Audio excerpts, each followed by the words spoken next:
Okay guys, ayan. Magluluto tayo ng pininyahan manok. Ito na yung aking chicken breast. Ayan. Guys, ang nilagay nating pineapple tidbits. Ayan. Dalawang maliit siya. Tapos ito yung ating patatas. Ano rin to? Dalawang malaki. Ayan. Ito yung ating bawang sibuyas. Ayan. At saka ating gatas. Okay guys, tara nang gisa ng ating pininyahang manok. Tara na, samahan niyo natin guys.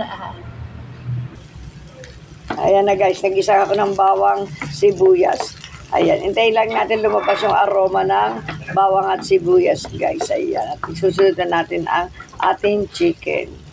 Okay guys, ayan na. Pinakakatas lang natin yung ating chicken. Ayan, kapag gisa-gisa.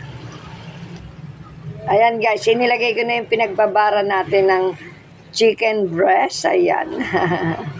Tingnan nyo naman guys, di ba? Kumukulo-kulo na.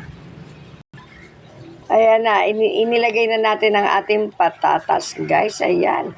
Maya-maya lang lalagyan natin siya ng sabaw.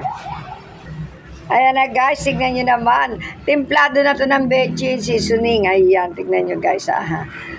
Di ba? Nilagyan ko din ng chicken cubes. Ayan. Later, lalagyan na lang natin siya ng gatas. Napakasarap guys. Napakabango kung naaamoy nyo lang guys. Ayan na guys. Tignan nyo naman. Lagyan natin ng kalahating latang gatas guys. Ayan. Para napakasarap. Okay. Yummy.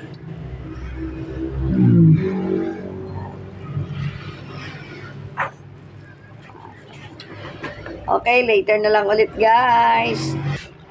Okay guys, luto na ang aming ulam for dinner. Ayan, pininyahan manok. Ayan, napakasarap guys. See you later. Okay guys, ito na yung ating finished product ng chicken. Pininyahan manok with potato. Ayan. Tigiman time tayo guys. Pili ako na medyo maliliit ng isubo. Chicken breast to guys. Ayan.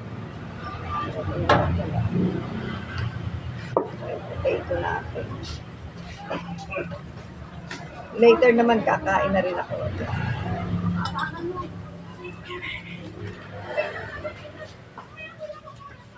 Init.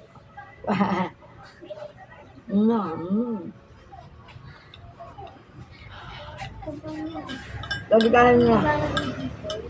Sarap na papaso-paso.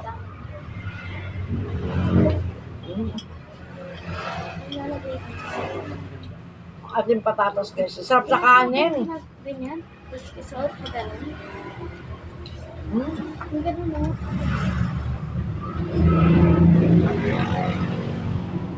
Ano tayo guys? Kanin please. Rice please. Ayan, mapapa-extra rice ka guys sa sarwap. Ayan.